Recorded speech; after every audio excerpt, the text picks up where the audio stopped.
அளவுக்கு மிஞ்சினா எதுவுமே இடைஞ்சல் தானே. அன்பும் அப்படிதான். அன்பு அதிகமாக இருந்தால் அது எப்படி கெடுதல் பண்ணும் அப்படிங்கிற சந்தேகம் உங்களுக்கு வரலாம். தசரதன் கதை என்னாச்சு?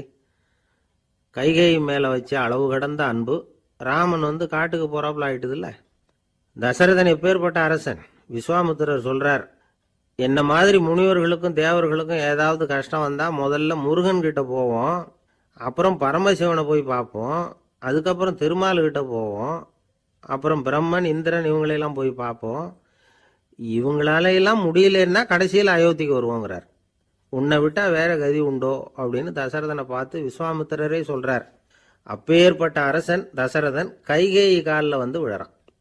உன் பாதங்களை தொட்டு கெஞ்சி கேட்டுக்கிறேன், ராமனை காட்டுக்கு அனுப்பாதேங்கிறான். தசரதனுடைய இந்த நிலைமைக்கு என்ன காரணம்? அவன் கைகேயி மேலே வச்ச அளவு கடந்த அன்பு தான் காரணம். இப்போ சொல்லுங்க, அன்பா இருந்தாலும் அது அளவுக்கு மீறி போனால் கெடுதல் பண்ணுமா பண்ணாதா?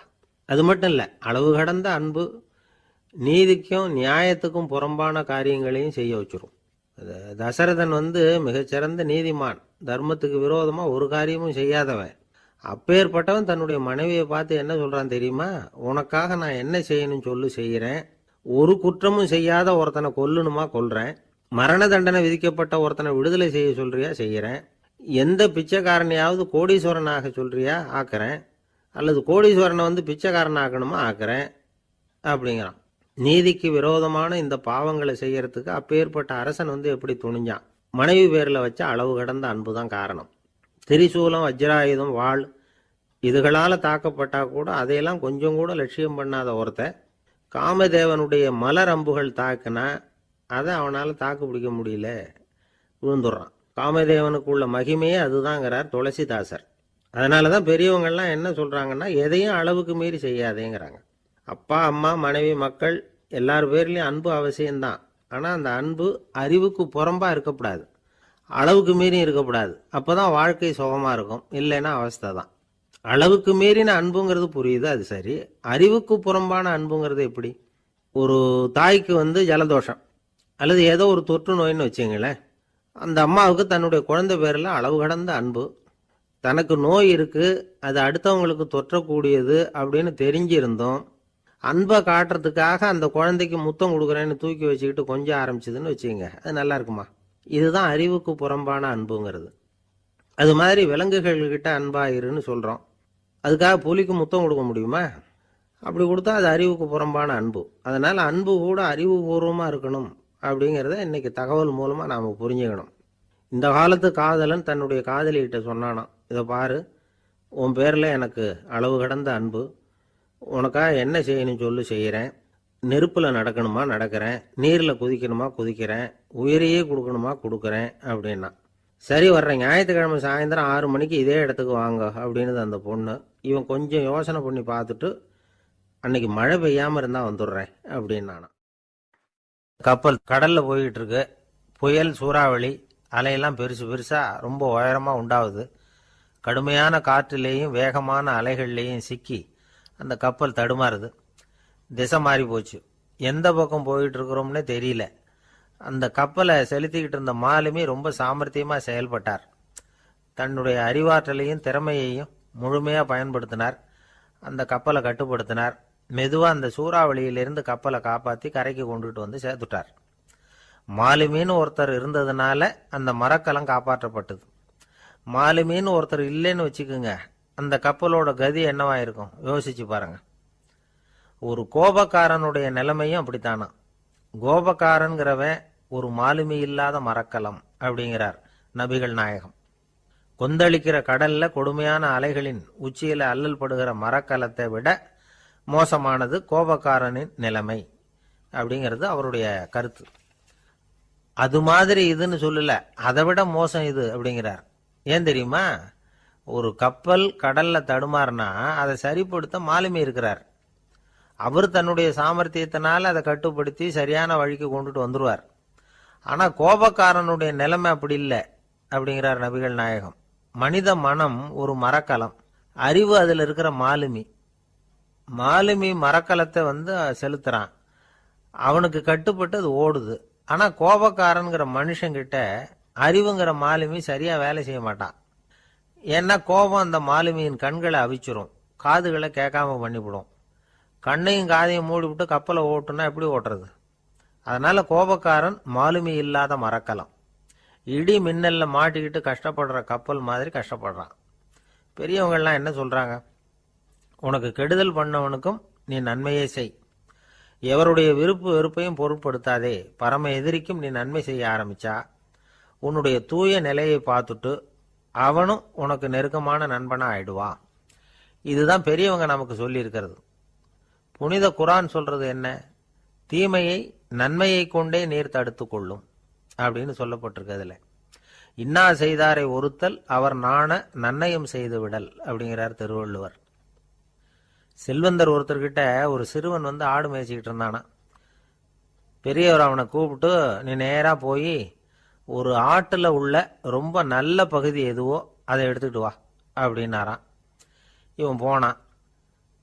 ஒரு ஆட்டு உடம்புல இருந்த நாக்கு, இருதயம், இது ரெண்டையும் எடுத்துட்டு வந்து கொடுத்தானா. பெரியவர் வாங்கி பார்த்தார். அதுக்கப்புறம் இப்ப நீ போய் இன்னொரு ஆட்டுல இருக்கிற ரொம்ப கெட்ட பகுதி எதுவோ அதை எடுத்துட்டு வா அப்படின்னாராம். இவன் போய் எடுத்துட்டு வந்தான். அவன் கையில் இருந்தது மறுபடியும் அதே மாதிரி நாக்கு, இருதயம், இது ரெண்டும் தான். என்னது இப்பவும் அதையே கொண்டுட்டு வந்திருக்கிற அப்படின்னாராம் பெரியவர். இவன் சொன்னானா, ஒரு உடம்புல உள்ள ரொம்ப நல்ல பொருளும் இதுதான், ரொம்ப கெட்ட பொருளும் இதுதான் அப்படின்னானா. இளம் வயசுல இப்படி பதில் சொன்னவர் தான் பேரறிஞர் லுக்மானுல் ஹக்கீம் அவர்கள். கோபப்படாம இருந்தா இது ரெண்டும் நல்லா வேலை செய்யும், கோபப்பட்டா இது ரெண்டும் மோசமா வேலை செய்யும். அதை புரிஞ்சுக்கிறதுக்காகத்தான் இன்னைக்கு இந்த தகவல். கோபம் வந்துட்டா நாம என்ன செய்யறோங்கிறது நமக்கே தெரியாது. ஒருத்தர் டாக்டர் கிட்ட போனார் அவசரமா. டாக்டர், எனக்கு இப்ப கடுமையான கோப வெறி, எனக்கு கண்ணு மண்ணு ஒன்றும் புரியல, உடனடியாக அதை கட்டுப்படுத்தணும், உடனே இதுக்கு ஏதாவது ஒரு மாத்திரை கொடுங்க ப்ளீஸ் அப்படின்னார். அந்த டாக்டரும் உடனே ஒரு மாத்திரையை கொடுத்து, இதை உடனே போடுங்க, நான் தண்ணி கொண்டுட்டு வரேன்னு உள்ள போனார். தண்ணியோடு திரும்பி வந்தார். இவரு சொன்னார், டாக்டர், நீங்க கொடுத்த மாத்திரை ரொம்ப பெருசா இருந்தது, இருந்தாலும் கஷ்டப்பட்டு முழுங்கிட்டேன்னார். டாக்டர் சந்தேகத்தோட மேசையை பார்க்கிறார். பார்த்தா மாத்திரை அங்கேயே இருக்குது, பேப்பர் வெயிட்ட காணல. ஒரு நாள் காலை நேரம் ஒரு குரு படுக்கையை விட்டு எழுந்திருக்கிறார். உடனே சீடர்களை பார்த்து எல்லாரும் இப்படி வாங்கங்கிறார். எல்லாரும் வர்றாங்க வேகமா. என்னங்க வேணும் உங்களுக்கு அப்படிங்கிற மாதிரி எல்லாரும் குருவை பார்த்தாங்க பயபக்தியோட. குரு அந்த சீடர்களை பார்த்து, இதை பாருங்க, இப்போ நான் ஒரு சிக்கலான விவகாரத்தில் மாட்டிக்கிட்டு இருக்கிறேன், அதை நீங்கள் தீர்த்து வச்சா நல்லதுன்னார். சீடர்களுக்கு ஒன்றும் புரியல.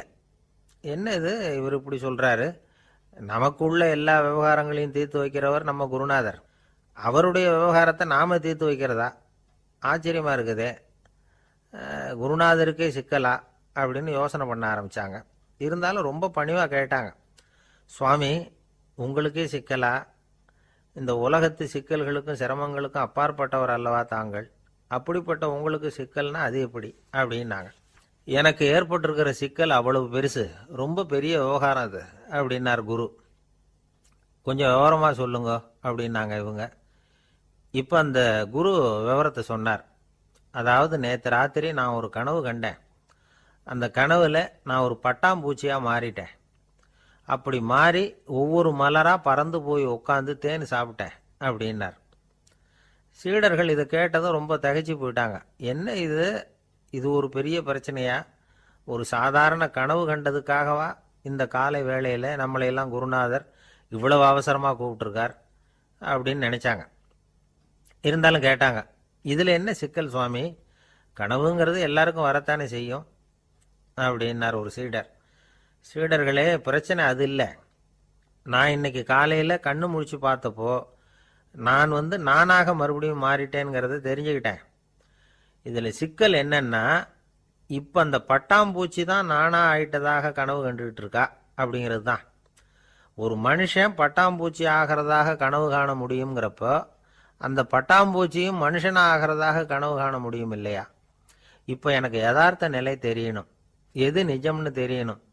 நேத்து ராத்திரி நான் கண்டது கனவா, அல்லது இது பட்டாம்பூச்சி கண்டுகிட்டு இருக்கிற கனவா? இதுதான் குரு கேட்ட கேள்வி. இதை கேட்டதும் சீடர்கள் ரொம்ப குழம்பி போயிட்டாங்க. சுவாமி, இது வரைக்கும் நாங்கள் தூங்குறப்ப பார்க்கறது கனவுன்னும் முழிச்சுக்கிட்டு இருக்கிறப்ப பார்க்கறது நனவுன்னு நம்பிக்கிட்டு இருக்கிறோம். இப்போ எங்களை ரொம்ப குழப்பிட்டீங்க, இதுக்கு பதில் சொல்ல எங்களுக்கு சக்தி இல்லை அப்படின்னு சொல்லிவிட்டாங்களாம். அதுக்கப்புறம் அந்த குரு சொன்னாராம், நினைவு தான் முக்கியமான அம்சம். முடிவு கட்டம்னா பகலின் நினைவுகளை விட இரவின் கனவுகளே ரொம்ப உண்மை. ஒருத்தன் தூங்க போனால் தூங்கிக்கிட்டே இருந்தால் அவன் காணும் கனவு பொய்ங்கிறத அவன் உணர மாட்டான். ஒவ்வொரு கனவும் காணும் பொழுது அது ரொம்ப உண்மையாக தான் தெரியுது. ஒரு கனவு கூட உண்மை இல்லைன்னு கனவுல தோன்றுவதே இல்லை அப்படின்னார் குரு. அகில வாழ்வு அத்தனையும் சொற்பனம் கண்டாய் அப்படிங்கிறார் தாயுமானவர். ஆகையினால நம்ம கனவுலேருந்து நாம் என்னைக்கு முழிச்சிக்க போகிறோம் அப்படிங்கிறது தான் ஒரு முக்கியமான கேள்வி. ஒருத்தர் வந்தார், காலில் கட்டோடு வந்தார். என்னங்க காலில் கட்டுன்னு? சார், நேற்று ராத்திரி தூக்கத்தில் எங்கள் வீட்டு கூரையில் ஏணியை சாத்தி வச்சு இறங்கினப்போ வழுக்கி விழுந்து காலை உடச்சிக்கிட்டேன்னார். உங்கள் வீட்டில் தான் ஏணியே கிடையாது சார் அப்படின்னு. உண்மைதான் சார், நான் கீழே விழுந்து முழிச்சுக்கிட்டதுக்கு அப்புறம் தானே ஏணி இல்லைங்கிறது எனக்கு ஞாபகம் வந்தது அப்படின்னார். எனக்கு ஒரு உதவி செய்யணும் அப்படின்னு நம்மளை பார்த்து ஒருத்தர் கேட்குறாருன்னு வச்சுங்களேன், உடனே நாம் அவரை பார்த்து என்ன உதவின்னு கேட்போம். இதுதான் சராசரி மனிதர்களின் இயல்பு. ஆனால் ஒருத்தர் எனக்கு ஒரு உதவி செய்யணும் அப்படின்னு கேட்ட உடனே என்ன உதவின்னு கூட கேட்காம சரி செய்கிறேன் அப்படின்னு ஒத்துக்கிறது இருக்கு பாருங்க, அது கொஞ்சம் அபூர்வம். அந்த காலத்தில் ஒருத்தர் இருந்தார். அவர் எப்படி தெரியுமா?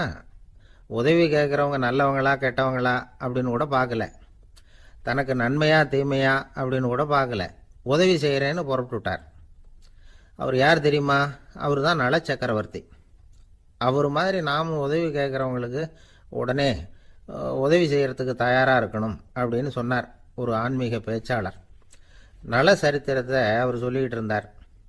இந்திரன், அக்னி, வருணன், யமன் இவங்க 4 பேரும் நலனை பார்த்து எங்களுக்கு நீ உதவி செய்யணும், எங்களுக்காக நீ தூது போகணும் அப்படின்னு கேட்குறாங்க. யாருக்கிட்ட தூது போகணும், என்ன காரியத்துக்காக போகணும் அப்படின்னு கேட்கணும்ல. நலன் அப்படி கேட்கவே இல்லை, உடனே சரின்னு ஒத்துக்கிறான். அதுக்கப்புறம் அவங்க விவரம் சொல்கிறாங்க, என்ன உதவி, யாருக்கிட்ட தூது போகணும் அப்படிங்கிற விவரத்தை சொல்கிறாங்க.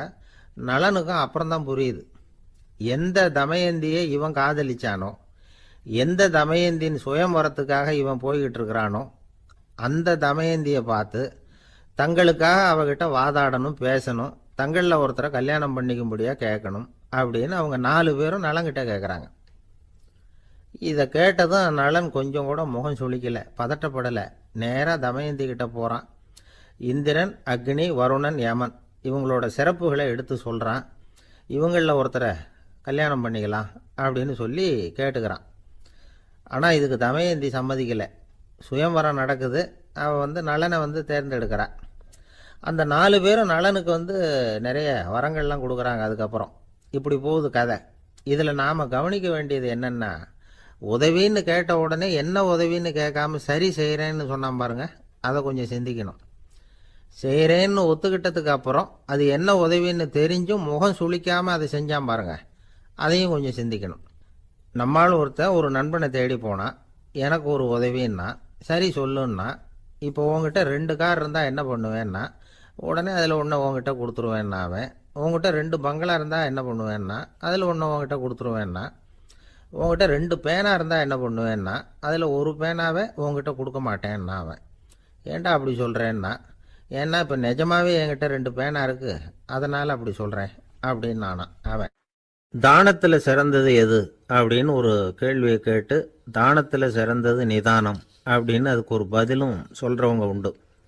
நிதானம் ரொம்ப அவசியம், அதுவும் இன்றைய உலகத்துக்கு ரொம்ப அவசியம். இன்றைக்கி உலகம் ரொம்ப பரபரப்பாக போய்கிட்டு இருக்குது. பொறுமையாக இருக்கணும்னு நினைக்கிறவங்களால கூட அப்படி இருக்க முடியறதில்ல. பொறுமையை சோதிக்கிறது மாதிரி பல சம்பவங்கள், அதையெல்லாம் சந்திச்சே தீர வேண்டியிருக்குது. எங்கே போனாலும் க்யூவில் நிற்க வேண்டியிருக்குது, எங்கே போனாலும் காத்துக்கிட்டு இருக்க வேண்டியிருக்கு. ஆஃபீஸ்லேயோ வீட்லேயோ கூட நீங்கள் நிதானமாக பொறுமையாக நடந்துக்க தெரியலன்னா உங்களுக்கு சிடுமூஞ்சி, முசுடு இப்படிலாம் பேர் வச்சுருவாங்க. அது உங்களுக்கு தேவையா? சரி, வாழ்க்கையில் பொறுமைசாலின்னு பேர் வாங்கிறதுக்கு என்ன வழி? முதல் பாயிண்ட், நீங்கள் நினைக்கிறது, எதிர்பார்க்கறது, செய்யறது எல்லாமே 100% கரெக்டாக நடக்கணும்னு ஆசைப்படக்கூடாது. எதுவாக இருந்தாலும் அதில் ஓரளவுக்கு தவறு நடக்கலாம் அப்படிங்கிறத எதிர்பார்த்தே இருக்கணும். ஓரளவுக்கு அதை அனுமதிக்கணும். ஒரு நண்பரை 6 மணிக்கு ஒரு இடத்துக்கு வர சொல்லியிருக்கிறீங்க, 6 மணிக்கு அவர் வரலை, உடனே பொறுமை இழந்து நடந்துக்கக்கூடாது. ஒரு 10 நிமிஷம் டிலே ஆகலாம். ஒரு வர்ற வழியில் பஸ்ஸு கூட ஏதாவது டிராஃபிக்கில் மாட்டியிருக்கலாம். அதெல்லாம் எதிர்பார்த்தே கொஞ்சம் காத்திருக்கிறதுல ஒன்றும் தப்பு இல்லை. சில சமயம் டிலே ஆகிறது கூட நல்லதாக முடியும். ஒரு பஸ்ஸை தவற விட்டுட்டு ஐயோ கொஞ்சம் ஒரு 2 நிமிஷம் முன்னாடி வந்திருந்தா பிடிச்சிருக்கலாமே அப்படின்னு தவிச்சிக்கிட்டு இருப்பாங்க சில பேர். அடுத்தபடியாக வர்ற பஸ்ஸு நேரடியாக நீங்கள் போக வேண்டிய இடத்துக்கே கொண்டு போய் விடுற பஸ்ஸாக கூட இருக்கலாம். அது உங்களுக்கு முன்னாடி தெரியாதுல்ல. சில நெருக்கடியான சூழ்நிலைகளை தமாஷா எடுத்துக்கிறதுக்கு பழகிக்கணும். சில இடங்களுக்கு போகிறப்ப காத்திருக்கிறதுக்கு நம்ம மனசை தயார்படுத்திக்கிட்டே போகணும். ஒரு ரயிலுக்கோ பஸ்ஸுக்கோ அல்லது விமானத்துக்கோ கப்பல் பிரயாணத்துக்கோ போகிறப்போ அங்கே போய் நீங்கள் மணிக்கணக்கில் கூட காத்துக்கிட்டு தான் இருக்கணும். புறப்படுற நேரம் கூட மாறலாம். நீங்கள் போய் சேர்ந்ததும் அது உடனே புறப்படணும்னு கட்டாயமாக என்ன? அது மாதிரி சமயத்தில் படிக்கிறதுக்குன்னு சில சுவாரஸ்யமான புத்தகங்களையும் கையில் எடுத்துக்கலாம். உங்களை சுற்றி எவ்வளவோ சுவாரஸ்யமான சம்பவங்கள் நடந்துக்கிட்டு இருக்குதுல்ல, அதையெல்லாம் வேடிக்கை பாருங்கள். எதுக்காக காத்துக்கிட்டு இருக்கிறோமோ அந்த காரியத்தில் உண்மையாகவே நமக்கு ஒரு அக்கறை இருந்தால் நமக்கு போர் அடிக்காது. சில கோயில்களில் பார்த்துருப்பீங்க, தரிசனத்துக்காக பக்தர்கள் நாள் கணக்கில் காத்துக்கிட்டு இருப்பாங்க. அவங்களெலாம் அழுத்துக்கிறது இல்லை. ஆண்டவனை தரிசிக்கணுங்கிற உண்மையான அக்கறை இருக்கிறதுனால அவங்களுக்கு போர் அடிக்கிறது இல்லை. ஆனால் சில சினிமா தியேட்டரில் கூட பார்க்கலாமே, சினிமா கியூ கூட அப்படி தான். சாயந்தரம் 6 மணி ஆட்டத்துக்கு காலம்பரம் 6 மணிக்கே போய் கூட காத்துக்கிட்டு இருப்பாங்க. அவங்களுக்கெல்லாம் போர் அடிக்காது, படம் பார்க்குற ஆர்வம். இன்னொரு முக்கியமான விஷயத்தை நாம் பழக்கப்படுத்திக்கணும். லிவ் ஃபார் தி மூமெண்ட் அப்படிங்கிறாங்க நிபுணர்கள். ரொம்ப பேர் எப்படின்னா அடுத்தபடியாக நடக்க போகிற விஷயத்திலேயே கவனமாக இருப்பாங்க. அந்த நினைப்புலேயே இந்த நிமிஷத்தை பொறுமை இல்லாமல் கழிப்பாங்க. ஒருத்தர் இருக்கார், அவர் எப்படின்னா ஆஃபீஸ் முடியறதுக்குள்ளேயே சார் 5 மணிக்கெல்லாம் ரெடியாக இருங்க, நாம் அந்த ஹோட்டலில் போய் டிஃபன் சாப்பிட்ணும் அப்படின்னு 4 மணிலேருந்து சொல்லிகிட்டு இருப்பார். 4:55க்கே பரபரப்பாக ஓடி வருவார். 2 பேரும் புறப்படுவோம், ஹோட்டலுக்கு போவோம், சாப்பிட்டுக்கிட்டு இருப்போம். அப்படி சாப்பிட்டுக்கிட்டு இருக்கிறப்ப சார் சாப்பிட்டு முடித்ததும் நேராக ஒரு ஜவுளி கடைக்கு போகிறோம் அப்படிம்பார். பரபரக்க சாப்பிட்டு முடிப்பார், புறப்படுவார். ஜவுளி கடையில் அவசரமாக சீக்கிரம் பில் போடுங்க சார், சினிமாவுக்கு நேரம் ஆகிடும்பார். சினிமா தியேட்டரில் உட்காந்து அடுத்தபடியாக எங்கே டின்னர் சாப்பிட்றதுன்னு யோசனை பண்ணிகிட்டு இருப்பார். ராத்திரி படுக்கையில் விழுந்ததுக்கு அப்புறமும் நாளைக்கு காலையில் எழுந்திரிச்சதும் அதை பண்ணணும் இதை பண்ணணும்னு திட்டம் போட்டுக்கிட்டே இருப்பார். அதாவது எப்போவும் அடுத்த நிமிஷம், அடுத்த நாள், அடுத்த வாரம், அடுத்த வருஷம், இதுதான் அவங்க சிந்தனை. இந்த நிமிஷம் என்ஜாய்மெண்ட்டை அவங்க இழந்துடுறாங்களாம். அதனால தான் வாழ்நாள் பூரா பொறுமையின்மை, அவஸ்தை, அல்லல். அதனால் நாம் எல்லாரும் வாழ்க்கையில் நிதானமாக இருக்கிறதுக்கு கற்றுக்கணுமா. அதுக்காக இந்த நிதானத்துக்கு வேறு விதமான அர்த்தம் பண்ணிக்கக்கூடாது. ஒருத்தர் அப்படித்தான் ஒரு தடவை அவருடைய குதிரை காணாமல் போயிட்டு தான். அதுக்காக அவர் கவலைப்படலை, நிம்மதியாக இருந்தார், சந்தோஷமாக இருந்தார். என்ன சார் இது, உங்கள் குதிரை திருட்டு போயிட்டுதுங்கிறீங்க, நீங்கள் கவலைப்படாமல் இருக்கிறீங்களே அப்படின்னு கேட்டாங்களாம். அதுக்கு அவர் சொல்லியிருக்கார், நல்ல வேலை சார், கட்டியிருந்த குதிரை காணாமல் போயிருக்குது. நான் அது மேலே உட்காந்துருக்கிற சமயம் அது காணாமல் போயிருந்ததுன்னா, திருட்டு போயிருந்ததுன்னா நானும் சேர்ந்துல காணாமல் போயிருப்பேன் அப்படின்னாராம். எவ்வளவு நிதானமான ஆள் பாருங்க. ஒரு வயசான பாட்டியும் தாத்தாவும் ஒரு பூங்காவில் உட்காந்து பேசிக்கிட்டு இருக்கிறாங்க. அவங்களுக்கு கல்யாணம் ஆகி 53 வருஷம் ஆச்சு. பிள்ளைங்கள்லாம் படித்து பெரிய பெரிய வேலையில் இருக்கிறாங்க. பேரன் பேத்திகளும் நல்ல நிலைமையில் இருக்கிறாங்க. இந்த தாத்தாவும் பாட்டியும் சிரித்து பேசிக்கிட்டு இருந்ததை ஒரு பெரியவர் பார்த்தார். அவருக்கு ஆச்சரியமாக இருந்தது. இந்த வயசுலேயும் இவ்வளவு அந்யோன்யமாக இவங்க பேசிக்கிட்டு இருக்கிறாங்களே அப்படின்னு நினச்சார். சரி நேரிலேயே கேட்டுருவோமே அப்படின்னு நினச்சிக்கிட்டு கிட்ட போனார். உங்கள் மன வாழ்க்கையின் வெற்றிக்கான ரகசியம் என்ன அப்படின்னு கேட்டார். இதை கேட்டதும் அந்த தாத்தா சிரிச்சுக்கிட்டே பாட்டியை பார்த்தாராம். அதுக்கப்புறம் சொன்னாராம், நான் இந்த அம்மாவை கல்யாணம் பண்ணிக்கிட்டதுக்கும் எங்களுடைய இல்வாழ்க்கை இவ்வளவு நாளாக பலம் குறையாமல் மகிழ்ச்சியாக இருக்கிறதுக்கும் காரணம் ஒன்று தான். அது என்ன காரணம்னா, எங்களுக்கு இடையில பொதுவாக நிறைய குறைகள் உண்டு, அதுதான் காரணம் அப்படின்னாராம். அவர் சொல்கிறது சரிதான் அப்படிங்கிறது மாதிரியே அந்த பாட்டியும் அவரை நிமிர்ந்து பார்த்தாங்களாம்.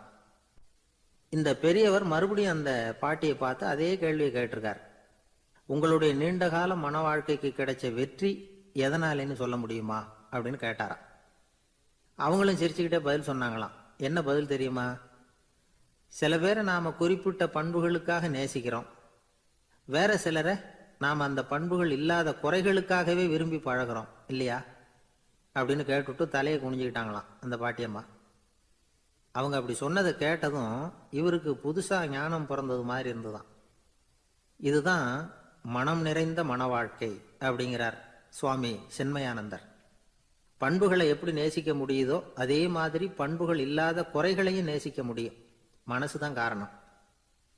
ஒரு மேல்நாட்டு தம்பதி, அவங்களும் தாத்தா பாட்டி தான்.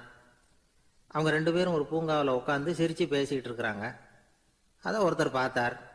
அவருக்கு ஆச்சரியம், இவ்வளவு காலம் ஆகி இந்த வயசுலையும் இப்படி அன்பா பேசிக்கிட்டு இருக்கிறாங்களே அப்படிங்கிற ஆச்சரியம். கிட்ட நெருங்கி போனார். கேட்டார், ஏன் தாத்தா உங்களுக்கு கல்யாணம் ஆகி எவ்வளோ வருஷம் ஆச்சுன்னார். 55 வருஷம் ஆச்சுன்னாராம் அவர்.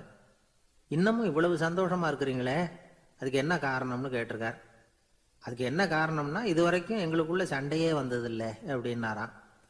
அது எப்படி முடியும்னு கேட்டிருக்கார் இவர் ஆச்சரியமா. அந்த தாத்தா சொல்ல ஆரம்பிச்சாராம், இதை பாருப்பா, எங்களுக்கு கல்யாணம் ஆன புதுசில் நானும் என்னுடைய மனைவியும் ஒரு குதிரை மேலே ஏறி ஒரு காட்டு வழியாக போய்கிட்டு இருந்தோம். கொஞ்சம் தூரம் போனதும் அந்த குதிரை எடக்கு பண்ணிச்சு. நான் உடனே கீழே இறங்கி அந்த குதிரையை பார்த்து, இது உனக்கு முதல் தடவை அப்படின்னு மிரட்டலாக சொல்லிவிட்டு ஏறி உட்காந்தேன். மறுபடியும் போனோம். கொஞ்சம் தூரம் குதிரை நல்லபடியாக நடந்து போச்சு. மறுபடியும் எடக்கு பண்ண ஆரம்பிச்சுட்டுது. நான் கீழே இறங்கினேன். கையில் இருந்த சாட்டையால் ஓங்கி ஒரு அடி கொடுத்தேன். இது உனக்கு 2வது தடவை அப்படின்னு சொல்லிவிட்டு ஏறி உட்காந்தேன். மறுபடியும் குதிரை கொஞ்சம் தூரம் நல்ல விதமாக நடந்து போச்சு. அப்புறமும் எடக்கு பண்ண ஆரம்பிச்சுட்டுது. அந்த சமயத்தில் ஒரு ஆற்று பாலத்தை கடந்து போய்கிட்டு இருக்கிறோம். நான் கீழே இறங்கினேன். என்னுடைய மனைவியையும் கீழே இறங்க சொன்னேன். அந்த குதிரையை பிடிச்சி அப்படியே ஆற்றுல தள்ளி விட்டுட்டேன். தள்ளி விட்டுட்டு, இது உனக்கு கடைசி தடவை அப்படின்னு சொன்னேன். அதை பார்த்ததும் என் மனைவி பதறி போயிட்டாங்க. போய், ஐயோ பாவம், என்ன இப்படி பண்ணிவிட்டீங்க, உங்களுக்கு மனசில் கொஞ்சம் கூட இறக்கமே இல்லையா அப்படின்னாங்க. நான் மெதுவாக இவங்க பக்கம் திரும்பி, இது உனக்கு முதல் தடவை அப்படின்னேன். அவ்வளவுதான். அன்னையிலேருந்து இன்னைய வரைக்கும் ஒரு நாள் கூட எங்களுக்குள்ள சண்டையே வந்ததில்லை அப்படின்னு விளக்கம் கொடுத்தார் அந்த தாத்தா. காலை நேரம், கடற்கரை ஓரம், காலை வீசிக்கிட்டு கையை வீசிக்கிட்டு ஏதோ சண்டைக்கு போகிற சிப்பாய் மாதிரி எல்லாரும் நடந்து போயிட்டு இருக்கிறாங்க. நடைப்பயிற்சி. அதில் நமக்கு தெரிஞ்ச ஒருத்தர் எதிரில் வந்தார் ரொம்ப வேகமாக. என்ன சார் வாக்கிங்க அப்படின்னு கேட்டோம். அவரால் ஆமாம்னு பதில் சொல்ல முடியல. அவ்வளவு கஷ்டம். மூச்சு விடுறதுக்கே வாயை திறந்து மூடிட்டு இருக்கிறார். எங்கே பேசுறது? கொஞ்சம் நின்று நிதானித்து மூச்சு விட்டுட்டு அதுக்கப்புறம் சொன்னார் ஆமாம் அப்படின்னு. என்ன சார் இவ்வளவு வேகம்னோ? உங்கள் பேச்சை கேட்டுவிட்டு தான் சார் நடக்க ஆரம்பித்தோம். நீங்கள் தான் அடிக்கடி சொல்லிகிட்டு இருந்தீங்க நடக்கிறது நல்லதுன்னு. அன்னையிலேருந்து ஆரம்பிச்சுட்டேன். ஆனால் ரொம்ப கஷ்டமாக இருக்குது சார். இப்போ பாருங்கள், உங்கள்கிட்ட சுலபமாக பேசக்கூட முடியல, மூச்சு வாங்குது, உடம்பு கூட வலிக்கிறது மாதிரி இருக்குது அப்படின்னு அவர் பாட்டுக்கு பேச ஆரம்பிச்சிட்டார். உங்களை யார் சார் இவ்வளவு வேகமாக நடக்க சொன்னது? வேகத்தை குறைங்க, மெதுவாக நடங்க அப்படின்னோம். நீங்கள் நடக்கிறதுனால என்னென்ன சௌகரியம்னு அன்னைக்கு சொன்னீங்களே தவிர சௌகரியமாக நடக்கிறது எப்படின்னு சொல்லலையே அப்படின்னார் அவர். இன்னமும் லேசாக மூச்சு வாங்கிக்கிட்டே சொன்னால் கூட இவர் சொல்கிறதுலேயே ஒரு நியாயம் இருக்குது. அதனால் இந்த நடைப்பயிற்சி பண்ணுறவங்க கவனிக்க வேண்டிய சில முக்கியமான குறிப்புகள் இருக்குது. அது என்னென்னங்கிறத அவங்க தெரிஞ்சுக்கணும். அது தெரிஞ்சு வச்சுக்கிறது நல்லது. இதெல்லாம் மருத்துவ நிபுணர்கள் சொல்கிற குறிப்புகள். அவங்க என்ன சொல்கிறாங்க தெரியுமா? உங்கள் வயசு 40க்கு மேலேயா? உங்கள் எடை இருக்க வேண்டியதை விட 10 கிலோ அதிகமாக இருக்குதா? நீங்கள் புகை பிடிக்கிறவரா? இதய நோய், இரத்த நாள நோய், உயர் ரத்த அழுத்தம் இப்படி ஏதாவது உங்களுக்கு உண்டா? அப்படின்னா நீங்கள் உங்கள் இஷ்டத்துக்கு வரிஞ்சு கட்டிக்கிட்டு நடைப்பயிற்சி பண்ண ஆரம்பிச்சிடாதீங்க. முதல்ல ஒரு மருத்துவ பரிசோதனை பண்ணிக்கோங்க, அதுதான் நல்லது அப்படின்னு அவங்க சொல்கிறாங்க.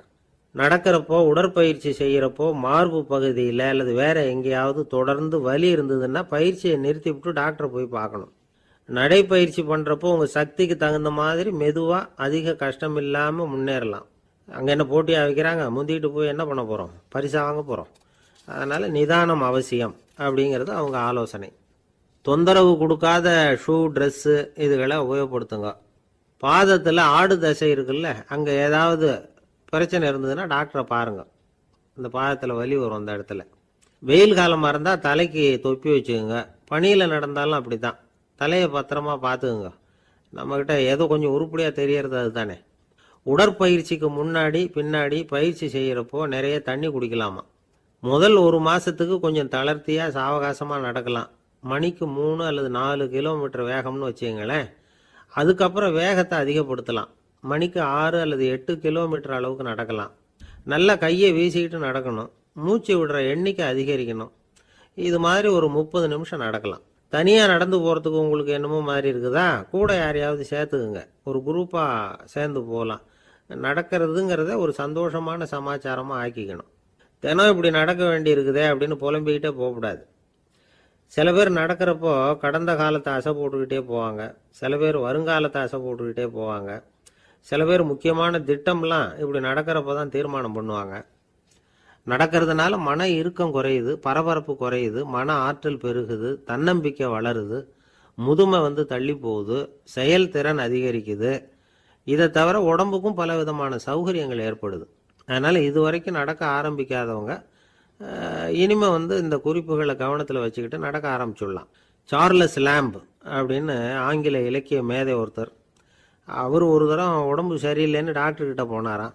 டாக்டர் அவரை பார்த்துட்டு, நீங்கள் தினமும் காலையில் வெறும் வயத்தில் நடக்கணும் அப்படின்னாராம். வெறும் வயத்தில் நடக்கிறதுக்கு நான் தயார், ஆனால் வயறு கிடைக்கணுமே சார், யார் வயத்து மேலே நடக்கிறது டாக்டர் அப்படின்னு கேட்டாராம் இவர்.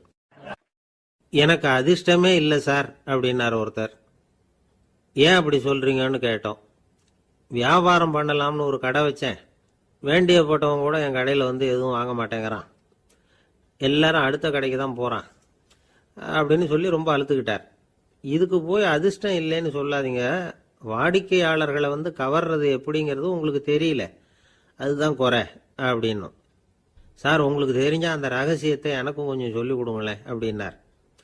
சரி, உங்கள் காதை இப்படி கொடுங்க அப்படின்னு சொல்லி அது சம்பந்தமாக பெரிய வல்லுநர்கள் சொல்லியிருக்கிற கருத்துக்களை அவர்கிட்ட சொல்ல ஆரம்பித்தோம்.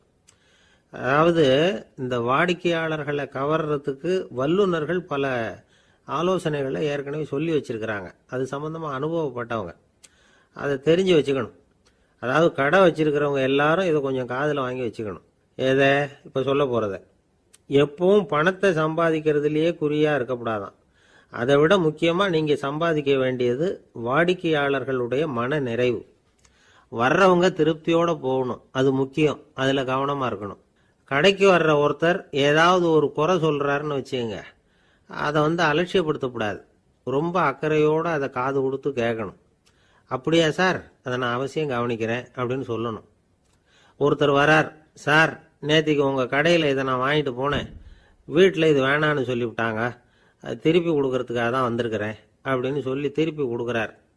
உடனே நீங்கள் முகம் சுளிக்கக்கூடாது, எரிச்சல் படக்கூடாது. வழக்கம் போல் நிதானமாக முகம் மலர்ச்சியோடு அதை திருப்பி வாங்கிக்கணும். இவ்வளவு ரூபாய்க்கு சாமான் வாங்கினா இந்த ஸ்பூன் அன்பளிப்பு, இப்படி ஏதாவது கொடுக்கலாம். பண்டிகை காலங்கள்லேயும் பொருள்கள் வாங்குறவங்களுக்கு இப்படி ஏதாவது பொருத்தமாக ஒரு அன்பளிப்பு கொடுக்கலாம். நீங்கள் கொடுக்கறது ஒரு சர்வசாதாரணமான பொருளாக இருந்தால் கூட அது வாங்குற ஒரு மனசில் ஒரு மகிழ்ச்சியை ஏற்படுத்தும். எதுவும் உங்களால் கொடுக்க முடியலன்னா உங்கள் முகம் நிறைஞ்ச சிரிப்பையாவது கொடுங்க, அது போதும். உங்கள் கடையில் இல்லாத ஒரு பொருளை வாடிக்கையாளர் கேட்குறார், உடனே இல்லைன்னு முகத்தில் அடித்தது மாதிரி சொல்லிடக்கூடாது. கொஞ்சம் உட்காருங்க சார் அப்படின்னு சொல்லி உங்கள் பணியாளர் யாரையாவது அனுப்பி வெளியிலேருந்து வாங்கிட்டு வர சொல்லி அவர்கிட்ட கொடுக்கலாம். சில பேர் உங்கள் கடைக்கு வரும்பொழுது அவங்க வீட்டு குழந்தைகளையும் கூப்பிட்டுக்கிட்டு வர்றாங்கன்னு வைங்க. நீங்கள் என்ன செய்யணும்னா அந்த குழந்தைகளை முதல்ல கவனிக்கணும். அது கண்ணத்தை கிள்ளணும், அதுக்கிட்ட விளையாடணும், அதுக்கு ஏதாவது மிட்டாய் பிஸ்கட் எதையாவது கொடுத்து அது கவனத்தை கவரணும். அதுக்கப்புறம் பெரியவங்களை கவனிக்கலாம். உங்கள் கடையில் வேலை செய்கிற பணியாளர்கள் சுத்தமாக இருக்கணும், சிரித்த முகம், சுறுசுறுப்பு, இது ரெண்டும் அவங்களுக்கு தேவை. அழுது வடிஞ்சிக்கிட்டு இருக்கக்கூடாது. அப்புறம் இன்னொரு விஷயம், அதிகமாக பொருள் வாங்குற ஒருத்தர்கிட்ட அதிக மரியாதையாகவும் குறைச்சலாக பொருள் வாங்குறவர்கிட்ட வேறு விதமாகவும் நடந்துக்கக்கூடாது. எல்லாருக்கிட்டையும் சமமாக நடந்துக்கணும். 5 ரூபாய்க்கு வாங்கினாலும் சரி, 500 ரூபாய்க்கு வாங்கினாலும் சரி, அவங்கக்கிட்ட நீங்கள் காட்டுற மரியாதையில் வித்தியாசம் இருக்கக்கூடாது. எல்லாத்துக்கும் மேலே உங்கள் கடையில் ஒரு பொருள் வாங்கினா அது உண்மையானதாக இருக்கும், தரமுள்ளதாக இருக்கும் அப்படிங்கிற நினைப்பு ஜனங்களுக்கு வரணும். அதனால் தரமான பொருளையே நீங்கள் உங்கள் கடையில் வச்சுருக்கணும். இது வரைக்கும் நான் சொன்னதையெல்லாம் கவனத்தில் வச்சுக்கிட்டு நீங்கள் கடையை ஆரம்பிச்சிங்கன்னா வியாபாரம் பிச்சுக்கிட்டு போகும். அப்படி போகலன்னா அதுக்கப்புறம் கேளுங்க. ஏன்னா இந்த யோசனைகள்லாம் அனுபவப்பட்டவங்க சொல்லியிருக்கிற யோசனைகள். இந்த யோசனைகளில் நீங்கள் எச்சரிக்கையாக இருக்க வேண்டிய ஒரு விஷயம் உண்டு. அது என்னங்கிறதையும் தெரிஞ்சு வச்சுக்கிறது நல்லது. என்னுடைய நண்பர் ஒருத்தர் வந்தார். சார், உங்கள் யோசனையை கேட்டதுனால நான் ஒரு அறை வாங்கினது தான் மிச்சம்னார். என்ன ஆச்சுன்னு கேட்டேன். எங்கள் கடைக்கு ஒரு பெரிய அம்மா குழந்தைய தூக்கிட்டு வந்தாங்க சார். உங்கள் யோசனைப்படி அந்த குழந்தையோட கன்னத்தை கிள்ளணும்னு முயற்சி பண்ணினேன். திடீர்னு அந்த நேரம் பார்த்து அந்த குழந்தை தலையை குனிஞ்சிக்கிட்டுது. என் கையை குழந்தையோட கன்னத்துக்கு பதிலாக அது தூக்கிட்டு வந்தவங்க கன்னத்தை கிள்ளிவிட்டுது. அதுதான் அப்படி ஆயிட்டுது அப்படின்னார் கன்னத்தை தடவிக்கிட்டே. திபேத் நாட்டில் புத்த மடாலயங்கள் நிறைய உண்டு. அதுக்கு ஒரு தலைமையகமும் உண்டு. அது இந்த திபேத் தலைநகரம் லாசாவில் இருக்குது. ரொம்ப காலத்துக்கு அப்பால் அதை பற்றிலாம் நிறைய விவரங்கள் எழுதி வச்சிருக்கிறாங்க. அது இப்போவும் நமக்கு கிடைக்குது. அதாவது ரொம்ப தூரத்துக்கு அந்தாண்ட மலைகளுக்கு நடுவில் ஒரு கிளை மடாலயம். அந்த மடத்தின் தலைவருக்கு வயசாயிட்டு தான். அதனால் தலைமை பொறுப்பை வேற ஒருத்தர்கிட்ட ஒப்படைக்கலாம் அப்படின்னு முடிவு பண்ணாராம். உடனே ஒரு லாமாவை கூப்பிட்டார். அவர் மூலமாக தலைமை மடாலயத்துக்கு செய்தி அனுப்புனார், பொருத்தமான வாரிசு ஒருத்தரை அனுப்பி வைக்கும்படியாக. அந்த வாலிப லாமா புறப்பட்டார். காடு மேடெல்லாம் நடந்து போகிறார். ரொம்ப நாள் கழித்து தலைமை பீடத்தை அடைஞ்சார். தலைமை குருக்கிட்ட விவரத்தை சொன்னார். தகுதியான ஒருத்தரை அனுப்பி வச்சா அழைச்சிட்டு போகிறேன் அப்படின்னார். சரி, நாளைக்கு காலையில் நீங்கள் அவங்க எல்லாரையும் அழைச்சிட்டு போகலாம்னார் அவர். அவங்க எல்லாரையுமா? அங்கே தேவைப்படுறது ஒருத்தர் தானே அப்படின்னார் இவர். ஆமான்னார். அப்புறம் ஏன் எல்லாரையும் அழைச்சிட்டு போக சொல்கிறீங்கன்னார். அது இப்போ உனக்கு புரியாது. நான் ஒரு 100 பிக்குகளை அனுப்புகிறேன், அதாவது பிட்சுகளை. அவ்வளவு பேரையும் அங்கே வச்சு சமாளிக்க முடியாது அப்படின்னார் இவர். இருந்தாலும் இப்போ அந்த தலைமை குரு என்ன சொன்னார்னா, அதை பற்றி கவலைப்படாத, நான் 100 பேரை அனுப்புகிறேன். அதில் 99 பேர் வழியிலேயே காணாமல் போடுவாங்க. ஒருத்தன் மட்டும்தான் வருவான். அவனும் அங்கே சேர்ந்துட்டான்னா நீ ரொம்ப கொடுத்து வச்சவன் அப்படின்னார். இவருக்கு ஒன்றும் புரியல. இருந்தாலும் மறுநாள் அந்த வாலிப லாமா 100 பேரை அழைச்சிக்கிட்டு புறப்பட்டார். போகிற வழியிலேயே பல பேர் அங்கங்கே பிச்சுக்கிட்டு போயிட்டாங்க. அவர் சொன்னது மாதிரியே. வழியில் அவங்க ஊர்கள் இருந்தது தான் காரணம். அப்பா அம்மாவை பார்த்துட்டு வரேன் அப்படின்னு கொஞ்சம் பேர் போனாங்க. சொந்த பந்தத்தை பார்த்துட்டு வரேன் அப்படின்னு கொஞ்சம் பேர். ஒரு வாரம் ஆச்சு. இப்போ மிஞ்சினது 10 பேர் தான். வழியில் ஒரு நகரம். அங்கே சில பிட்சுக்கள் சந்தித்தாங்க. எங்கள் மடத்து தலைவர் இறந்துட்டார், உங்களில் யாராவது ஒருத்தர் எங்களுக்கு தலைவராக முடியுமா அப்படின்னு கேட்டாங்க. 10 பேரும் தயார். அதில் ஒருத்தரை அழைச்சிட்டு அவங்க போயிட்டாங்க. இன்னொரு ஊரில் சில பேர் வந்தாங்க, வழி மறிச்சாங்க. நில்லுங்க, எங்கள் மன்னர் மகளுக்கு திருமணம், அதை நடத்தி வைக்க 3 லாமாக்கள் தேவை அப்படின்னாங்க. இப்படி கொஞ்சம் கொஞ்சமாக எல்லாரும் காலி. கடைசியில் 2 பேர் மிஞ்சினாங்க. அங்கே ஒரு இளம்பெண் எதிரில் வந்தா. எங்கள் அப்பா வேட்டைக்கு போயிருக்கிறாரு, இன்னும் திரும்பி வரல. வீட்டில் வேறு யாரும் இல்லை, தனியாக இருக்க பயமாக இருக்குது, யாராவது ஒருத்தர் எனக்கு துணையாக இருக்கணும் அப்படின்னு கேட்டுக்கிட்டா. எங்கள் 2 பேரில் நீயே ஒருத்தரை தேர்ந்தெடுத்துக்கோ, இல்லைன்னா எங்களுக்குள்ளே சண்டை வந்துடும் அப்படின்னாங்க. இப்போ மிஞ்சினவர் ஒருத்தர். அவருக்கும் ஒரு சோதனை வந்தது. ஒரு தர்க்கவாதி எதிரில் வந்தான். உன்னோட வாதம் பண்ணணும்னா. இவனோட வாதம் பண்ணுறேன், அது முடிய ரொம்ப காலம் ஆகலாம். தர்க்கத்தில் நான் ஜெயிச்சா அங்கே வரேன், இல்லைன்னா இவருடைய சீடனை ஆயிடுவேன் அப்படின்னார் அவர். கடைசியாக அழைக்க வந்த வாலிப லாமா மட்டும் வெறும் கையோடு திரும்பி போனார். அங்கே இருந்த வயசான மடாதிபதி கேட்டார், எத்தனை பேர் அங்கேருந்து புறப்பட்டீங்கன்னார். என்னையும் சேர்த்து 101ன்னார் அவர். நல்லது, நீயாவது திரும்பி வந்திய, அதுதான் எனக்கு போதும். ஏன்னா நீ தான் எனக்கு உண்மையான வாரிசு. அந்த 100 பேரில் யாரும் வரமாட்டாங்க அப்படின்னார் அவர். ஏன்னா அவருக்கு தெரியும் இவர் ஒருத்தர் தான் திரும்பி வருவாருங்கிறது. திபேத்தில் ஒரு பழங்கால பழமொழி உண்டாம், 100 பேர் செல்லலாம், எப்பொழுதாவது ஒருவன் அபூர்வமாக அடைய வேண்டிய இடத்தை அடைவான். இதுதான் அந்த பழமொழி. ஒரு உன்னதமான இலக்கை அடையணும்னா அது அவ்வளவு சுலபமான காரியம் இல்லை. இந்த காலத்து மடாலயம் ஒன்று, அதில் ஒரு தலைவர், அவருக்கு வயசாயிட்டுது, தனக்கு ஒரு வாரிசை நியமிக்கணும் அப்படின்னு ஆசைப்பட்டார். ரொம்ப கஷ்டப்பட்டு ஒருத்தரை பிடிச்சார். தனக்கு வாரிசாக நியமிச்சுட்டு அவர் சமாதி ஆயிட்டார். புதுசாக பொறுப்பேற்றுக்கிட்டவர் அப்படியே உட்காந்துருந்தார். அவரை தேடிட்டு பத்திரிகை நிருபர்கள்லாம் வந்தாங்க, கேட்டாங்க.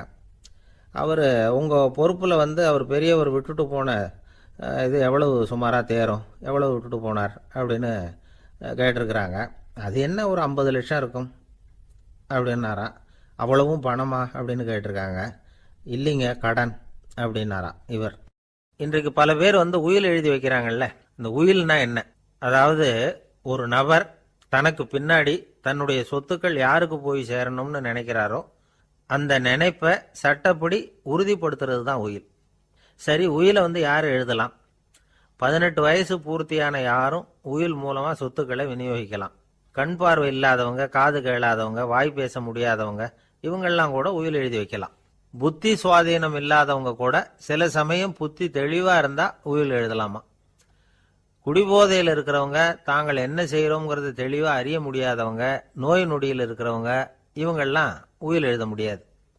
ஒருத்தரை நிர்பந்தப்படுத்தி ஏமாத்தி அல்லது சுய நினைவில்லாத ஒருத்தர்கிட்ட எழுதி வாங்கி வைக்கிற உயில் செல்லாது. உயிலை இந்த முறையில தான், இந்த படிவத்துல தான் எழுதணும்னு சட்டத்துல விதி எதுவும் கிடையாது. இதுக்கு முத்திரை கட்டணமும் கிடையாது. உயிலை வெற்று காகிதத்துல எழுதலாம். அச்சடிக்கணும், டைப் அடிக்கணுங்கிற அவசியம் கூட இல்லை. கையாலேயே கூட எழுதலாம். எழுதி இருக்கிறது புரியணும், அவ்வளவுதான். குறைந்தபட்சம் 2 சாட்சிகளை வச்சுக்கிட்டு உயில் எழுதுறவர் அதுல கையெழுத்து போடணும். கையெழுத்து போட தெரியாதுன்னா இடது கை பெருவிரல் ரேகை வைக்கலாம். உயில் சாசனத்துக்கு சாட்சிகள் கையெழுத்து இல்லைன்னாலும் அது செல்லாது. அப்புறம் பிரிவிலேஜ்டு வில் அப்படின்னு இருக்கு. அதுக்கு மட்டும் சாட்சிகள் தேவையில்லை. அது என்னன்னா, இந்த விமானப்படை, கப்பல் படை அல்லது யுத்தத்தில் பணிபுரியும் நபர்கள் அவங்கெல்லாம் இருக்கிறாங்க இல்லையா, அப்படிப்பட்டவங்க எழுதுற உயில் அது. அதுக்கு சில விசேஷ சலுகைகள் உண்டு. ஒருத்தர் முதல்ல ஒரு உயில் எழுதி வைக்கிறார், அதுக்கப்புறம் மனசு மாறி போகுது, அது வேணாம்னு நினைக்கிறார், ரத்து செஞ்சுடலாம். அதுக்கப்புறம் வேற உயிலும் எழுதலாம். உயிரோடு இருக்கிற வரைக்கும் எத்தனை தடவை வேணும்னாலும் உயில் எழுதலாம். கடைசியா எழுதப்பட்ட உயில் சட்டப்படி சரியா இருந்தா அதுதான் அமலுக்கு வரும். சரி, எழுதுற உயில ரகசியமா வச்சிருக்கிறது எப்படி? இது ஒரு கேள்வி.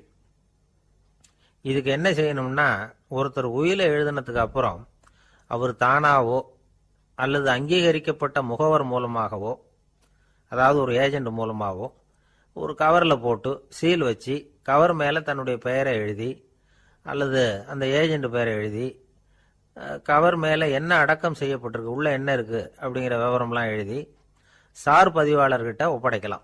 இதுக்கு கட்டணம் உண்டு. அதுக்கப்புறம் எப்போ தேவைப்படுதோ அப்போ ஒரு மனு கொடுத்து அந்த கவரை திரும்ப வாங்கிக்கலாம். இப்போ எழுதுகிற உயில இவ்வளவு நாளுக்குள்ள பதிவு செய்யணுங்கிற கால வரையறை உண்டா அப்படின்னு ஒரு கேள்வி வரலாம் இல்லையா? எப்போ வேணும்னாலும் பதிவு செய்யலாம்.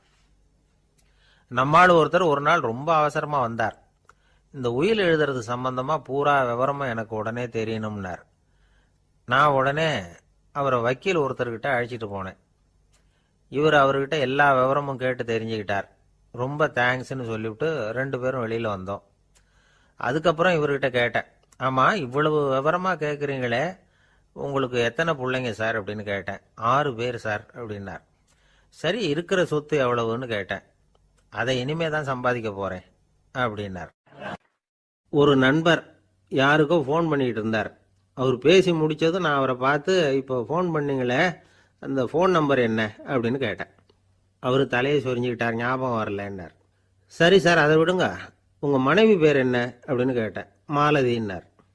என்ன சார் இது வேடிக்கை, கொஞ்ச நேரத்துக்கு முன்னாடி பேசின ஃபோன் நம்பர் மறந்து போச்சு, எப்போவோ கல்யாணம் பண்ணிக்கிட்ட மனைவி பேர் மறக்கல, அதை கரெக்டாக சொல்லிவிட்டீங்களே அப்படின்னு கேட்டேன். அவர் என்ன ஒரு மாதிரியாக பார்த்தார். அவர் அப்படி என்னை பார்த்ததில் ஒன்றும் தப்பு இல்லை, ஏன்னா நாம் எல்லாருமே அப்படித்தானே. ஒரு குறிப்பிட்ட காரியத்துக்காக தொலைபேசியில் ஒருத்தட்ட பேசுகிறோம், அதுக்கப்புறம் அந்த எண் நமக்கு அனாவசியம், அதனால் மறந்துடுறோம்.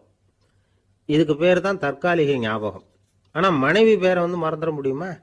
முடியாது. அது அவசியமான ஒன்று. அடிக்கடி அந்த பேரை உபயோகப்படுத்துகிறோம், அதனாலேயும் அது முக்கியங்கிறதுனாலேயும் அதை மறக்கிறது இல்லை. இதுக்கு பேர் நிரந்தர ஞாபகம்.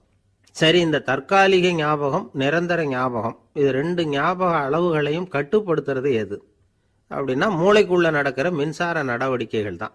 தற்காலிக ஞாபகம் ஒரு மின்னல் மாதிரி தோன்றி மறையுது. நிரந்தர ஞாபகம் ஒரு படிவம் போல மூளையில படிஞ்சுடுது. ஒரு சம்பவத்தின் பல பிரதிகள் மூளையில பல்வேறு பகுதிகளிலேயும் படியறதுனால ஒன்று மறைஞ்சாலும் மறந்தாலும் இன்னொன்று மறையறதில்லை. இப்படிப்பட்ட நிலைமையில தான் இந்த தொண்டையில் இருக்கு, வாயில் வரமாட்டேங்குது சார் அப்படிமா. ஒருத்தருக்கு எந்த துறையில் ஆர்வமும் ஈடுபாடும் அதிகமோ அது சம்பந்தமான ஞாபக சக்தி அதிகமாக இருக்கும். தொழிலை விரும்புகிற ஒரு டெலிஃபோன் ஆபரேட்டருக்கு எண்கள்லாம் நல்ல ஞாபகம் இருக்கும். அது மாதிரி கவிஞர்களுக்கு வார்த்தைகள் நல்ல ஞாபகத்தில் இருக்கும். இது ஒரு பக்கம் இருந்தாலும் ஒரு மூளை எண்களை விட எழுத்துக்களை விட படங்களை ரொம்ப சுலபமாக ஞாபகத்தில் வச்சுக்குது. புரிஞ்சுக்கிற தன்மை, அனுபவம், புத்தி கூர்மை இது கூடி குறையிறத பொறுத்து ஞாபக சக்தியும் ஏறும் இறங்கும். இப்போ உதாரணத்துக்கு ஒரு பையனுக்கு படித்தது எதுவும் ஞாபகத்தில் இல்லைன்னா அவன் அதை சரியாக புரிஞ்சுக்கலன்னு அர்த்தம். இந்த மறதிங்கிறது எந்த சமயத்தில் ஒரு பிரச்சனை ஆகுது தெரியுமா? உங்களுக்கு வேண்டியப்பட்ட ஒருத்தரை ஞாயிற்றுக்கிழமை சாயந்தரம் சரியாக 5 மணிக்கு கடற்கரைக்கு வர சொல்லிவிட்டு அந்த நேரத்தை மறந்துவிட்டா அது பரவாயில்ல, வர சொன்னதையே மறந்துவிட்டா தான் நிலைமை மோசம்னு அர்த்தம். இப்படி இருந்தால் இது சிகிச்சை எடுத்துக்க வேண்டிய நிலைமைங்கிறத புரிஞ்சுக்கணும். ஆமாம், இதுக்கும் மருந்து இருக்குது. ஆனால் மூளை குறிப்பிட்ட அளவுக்கும் கீழே இயங்குறப்போவோ இன்னொன்று சொல்லுவாங்க, இந்த நியூரோ டிரான்ஸ்மிட்டர் அப்படின்னு சொல்லுவாங்க. அப்படிங்கிற மூளை ரசாயனம் ரொம்பவும் குறைஞ்சி போகிறப்போ மட்டும்தான் உபயோகப்படும். டாக்டர் என்ன சொல்கிறாங்க தெரியுமா?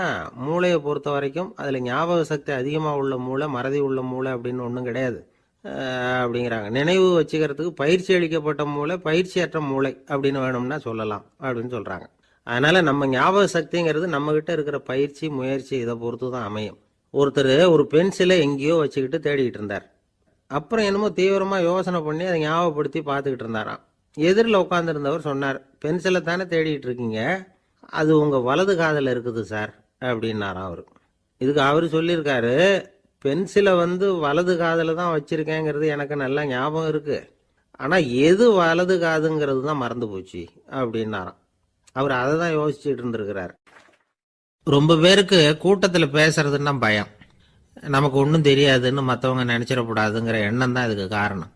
ரொம்ப முக்கியமான ஒரு கூட்டம்னா பயம் அதிகமாக இருக்கும். முக்கியமானவங்கள்லாம் வருவாங்களே, அவங்கெல்லாம் நம்மளை பற்றி மட்டமாக நினச்சிருவாங்களே அப்படிங்கிற பயம் வந்துடும். ஆனால் மேடை பேச்சுங்கிறது அவ்வளவு கடினமான ஒரு காரியம் இல்லைங்கிறாங்க அது சம்பந்தமான நிபுணர்கள். யாரும் பேச்சாளர் ஆகலாம், இது ஒன்றும் பெரிய கிஃப்ட் கிடையாது அப்படின்னு அவங்க சொல்கிறாங்க. நீங்கள் ஒரு சிறந்த பேச்சாளர் ஆகணுமா அப்படின்னா அதுக்குன்னு சில ஆலோசனைகளை சொல்லி வச்சிருக்கிறாங்க அனுபவசாலிகள்.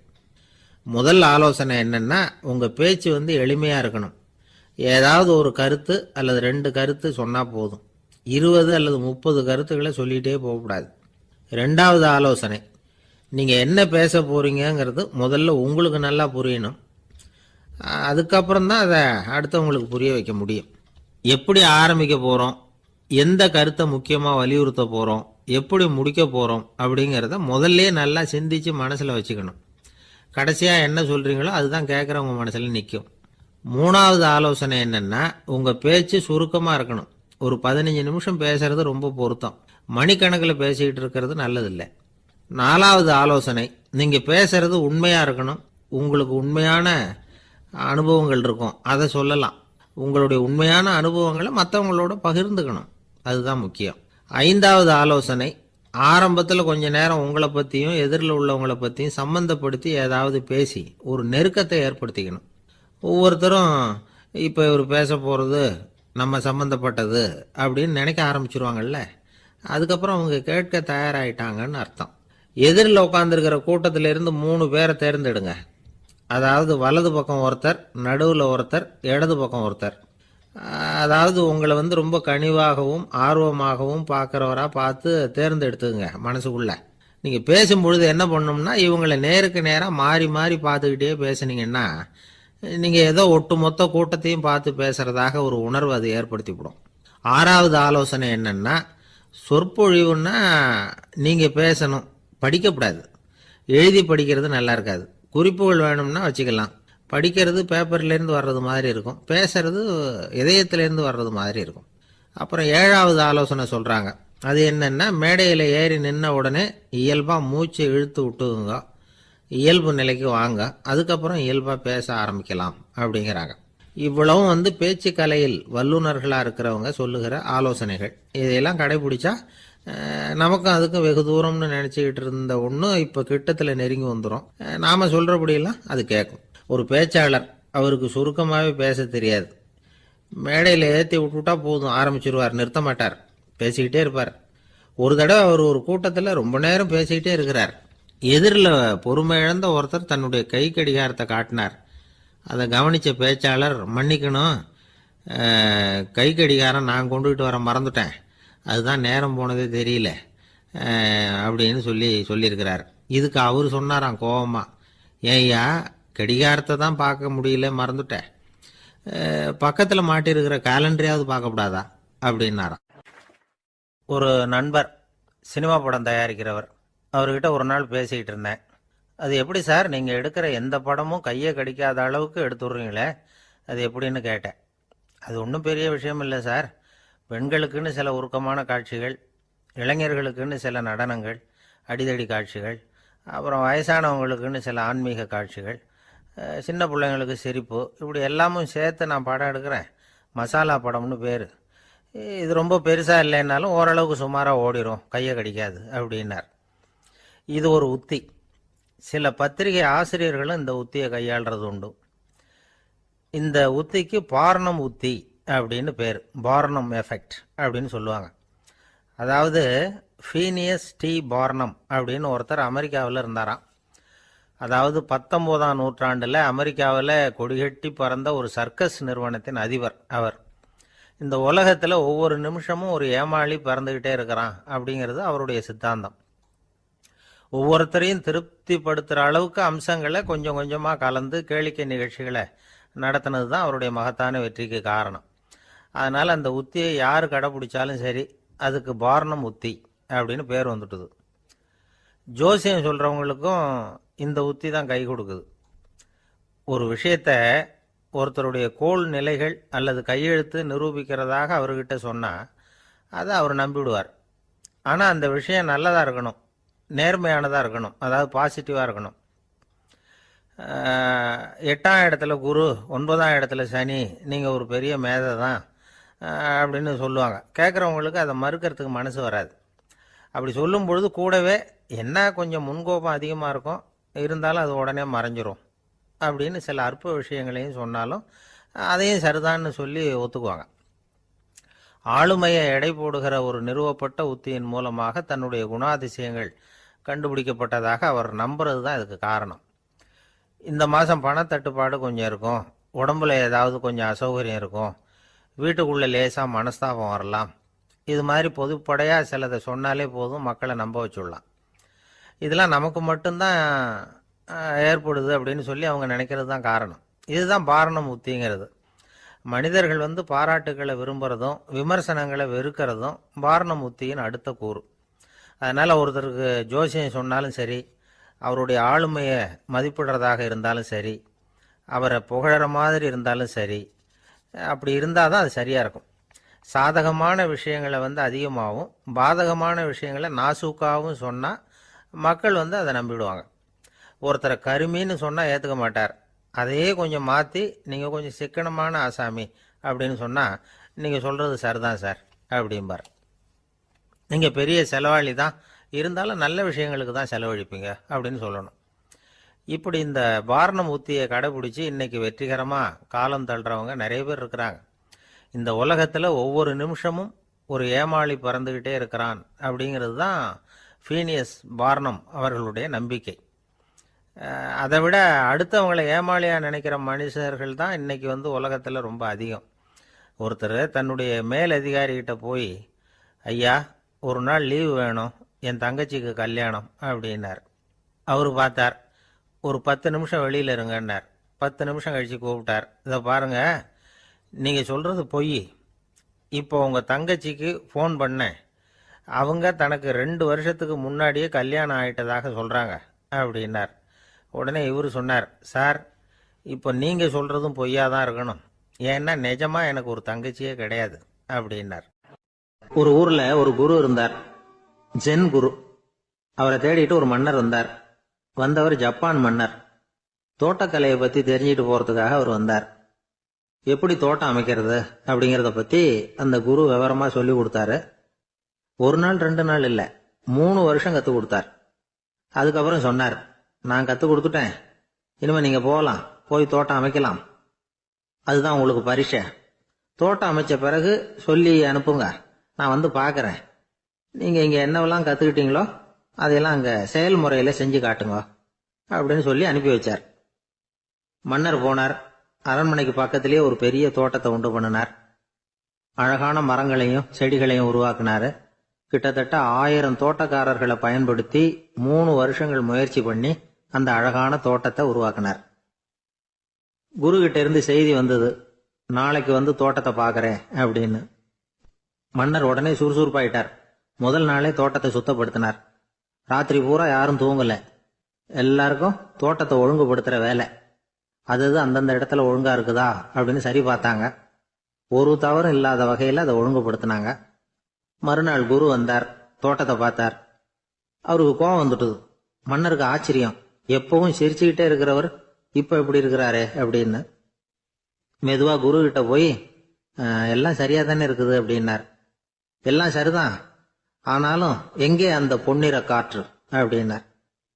உதிர்ந்த இலைகள், பொன் மஞ்சள் நிற இலைகள் காற்றில் அப்படி புரண்டு ஓடுவதை நான் பார்க்க முடியவில்லையே அப்படின்னாராம்.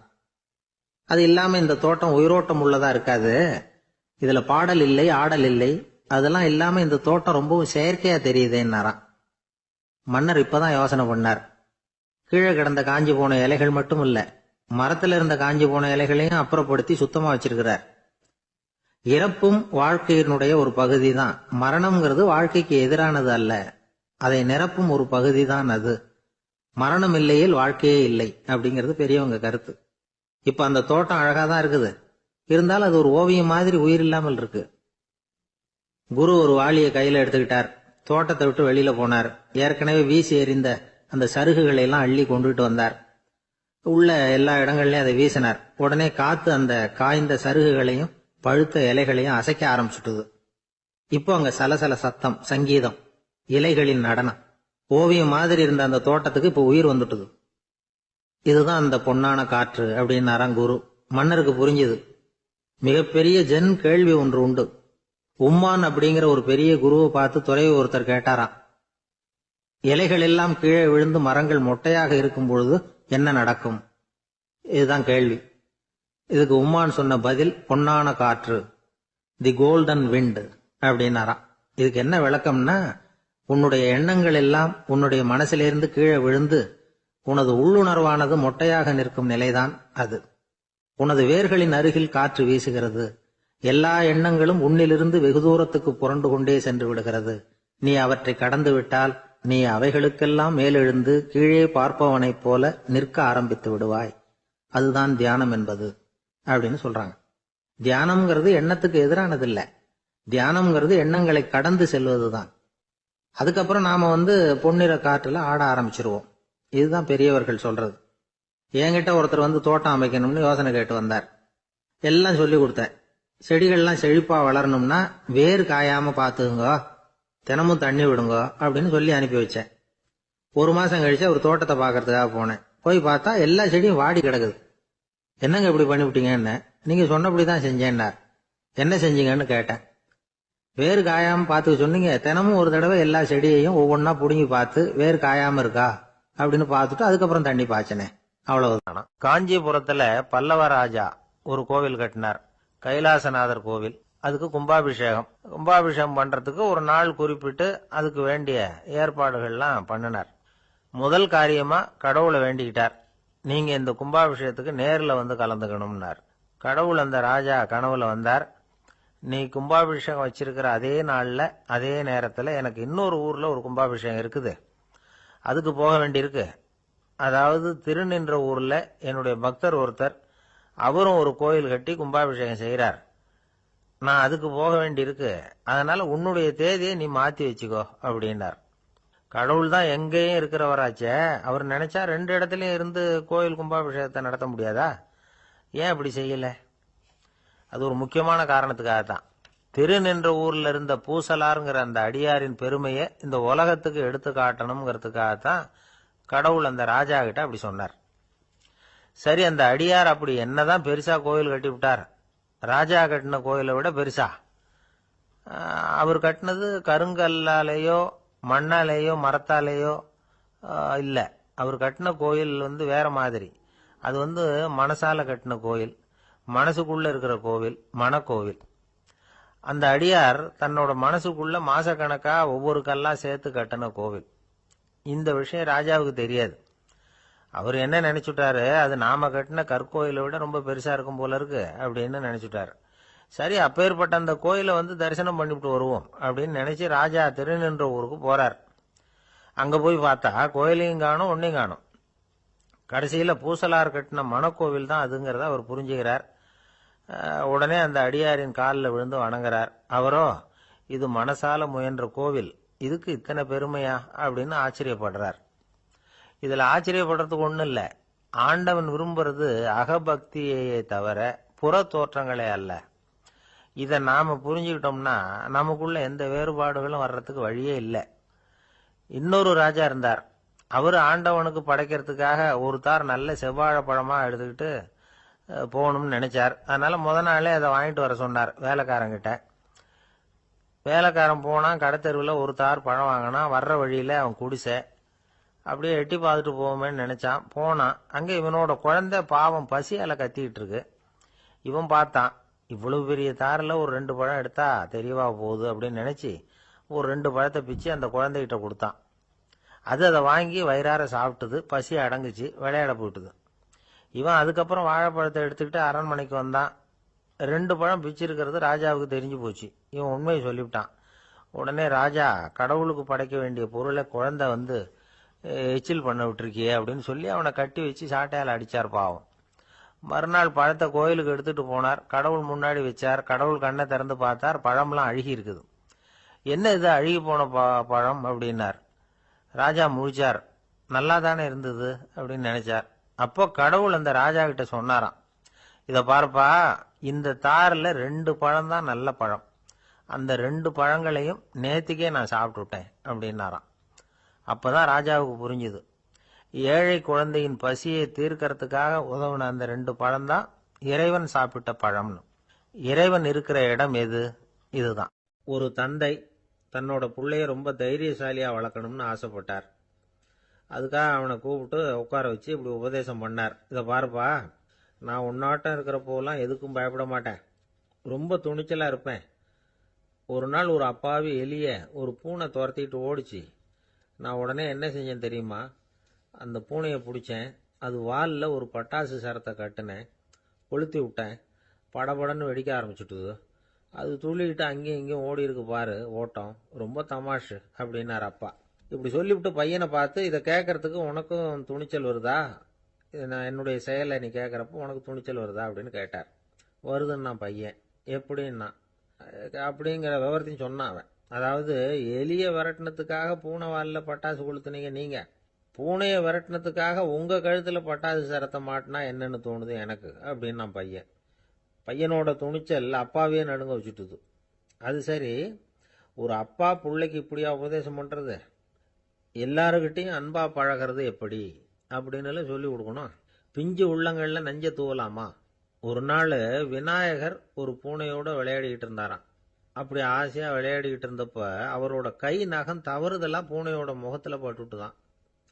அது ஒரு சின்ன கீரலை உண்டாகி விட்டுது. அப்பா அவர் அதை ஒரு பெருசா நினைக்கல. கொஞ்ச நேரத்துக்கு அப்புறம் விநாயகர் வீட்டுக்கு வந்தார். அவங்க அம்மா பார்வதி தேவியை பார்த்தார். பார்வதி தேவி கன்னத்துல விரலால கீறினது மாதிரி ஒரு அடையாளம் இருந்தது. விநாயகருக்கு அதிர்ச்சி, ஆச்சரியம்.